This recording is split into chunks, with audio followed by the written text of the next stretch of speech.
Hello again, everyone. Edwin Leonard back once again. In this YouTube astrological segment, I'm going to be talking about Venus in conjunct Uranus in a natal chart.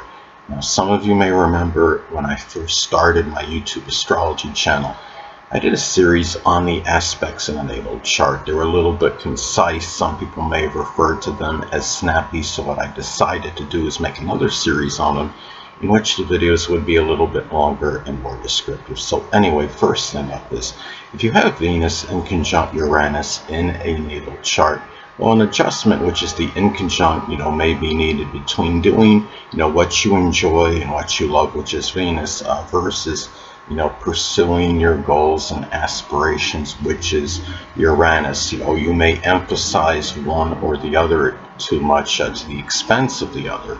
The thing is, like, you could either maybe dominated at times by just doing, what you're comfortable with, what you love and enjoy, which is Venus, to the expense of, pursuing the goals and aspirations, going after your future, which is Uranus, or you may be so dominated by pursuing your goals and aspirations and going after your future that it could be to the detriment of what you love and enjoy, because you're not really emphasizing that as much. And we all need to do the things that we love and enjoy. So now let's say if your Uranus is in Aquarius, as an example, those goals and aspirations may be tied in with astrology, computers, humanitarian, altruistic endeavors, something with innovation, meteorology, astronomy, aviation, as some examples. And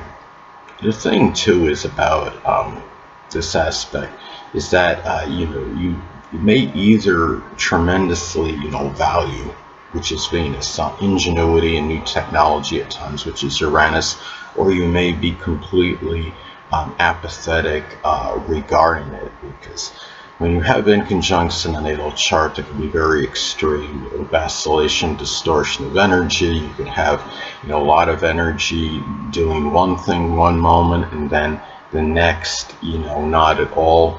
And the thing about this is, now let's say, going back to, Uranus and Aquarius as an example, the things that are ingenious, new technology that you may really value may be tied in again, with computers, electronics, astronomy, things with meteorology as some examples. If Uranus is in Sagittarius as another example, those ingenious things that you may at times really exceptionally value may be connected with publishing or advertising, tools. It could be something connected with sports. Some of you have heard, they have like some of these robot umpires, I believe, in some games.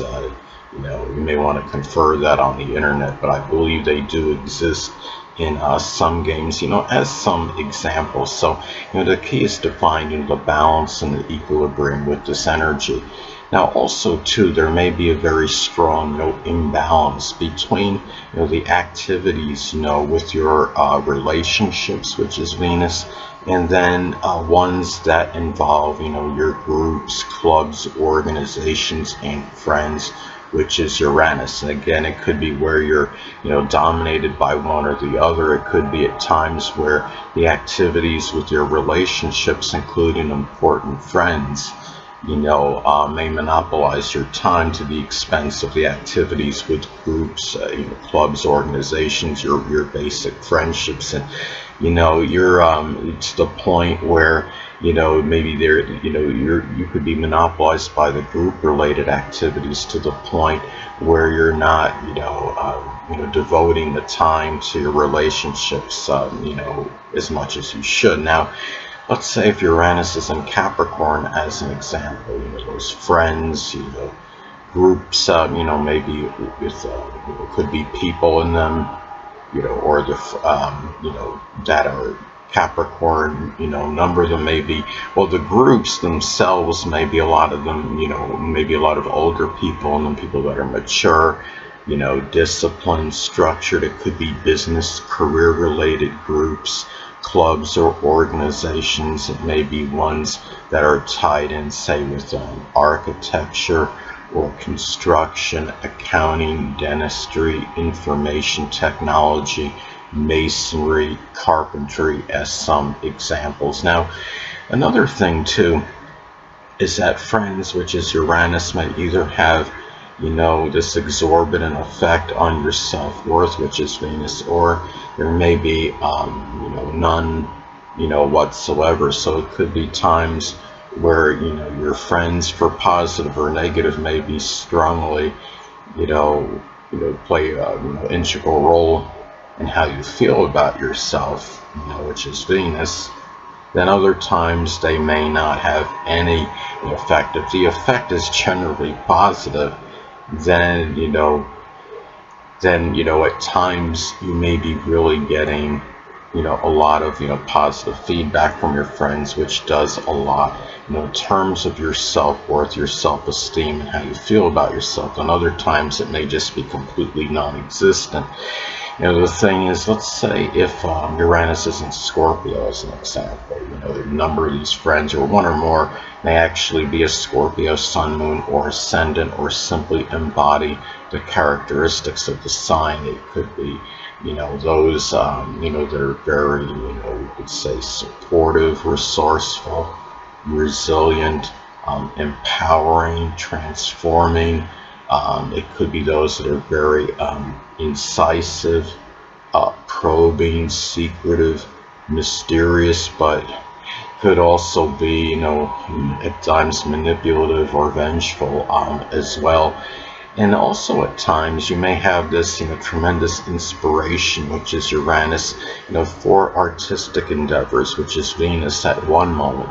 Then the next moment there may be no inspiration, a complete lack of incentive or motivation for those things. And the thing is, it could be, let's say, Venus is in Pisces as an example, those artistic endeavors, maybe connected,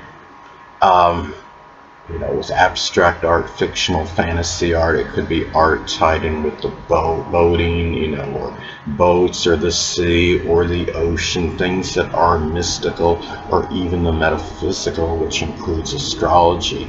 Venus is in Aquarius as another example. That art may be, very innovative, ingenious, futuristic. It may be art that's connected with science fiction or astronomy, as some examples. And also too, it could be where you may vacillate between, having that excessive freedom, which is Uranus, in your relationships, which is Venus.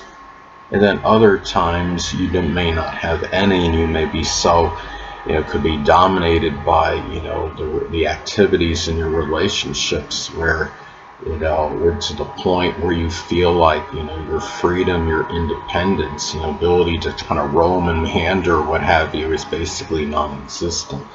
Now, the thing is, let's say if Venus is in Leo, it could indicate that those relationships may really be domineering, and, it could be, with people that are, one or more may have a Leo sun, moon, or ascendant, or simply embody the traits of the sign. It could be those, again, that are domineering, more generous, magnanimous, extroverted, flamboyant, showy, may express a very sunny side to them, but yet may be extravagant and even arrogant as well.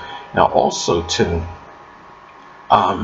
and it could be where at times you may really emphasize expressing your unique side, which is Uranus, with those people. And then other times you may go through a prolonged periods, or extensive time without, expressing that side. If Uranus is in Libra, as an example, that unique side may be tied in, with art or something, with balancing.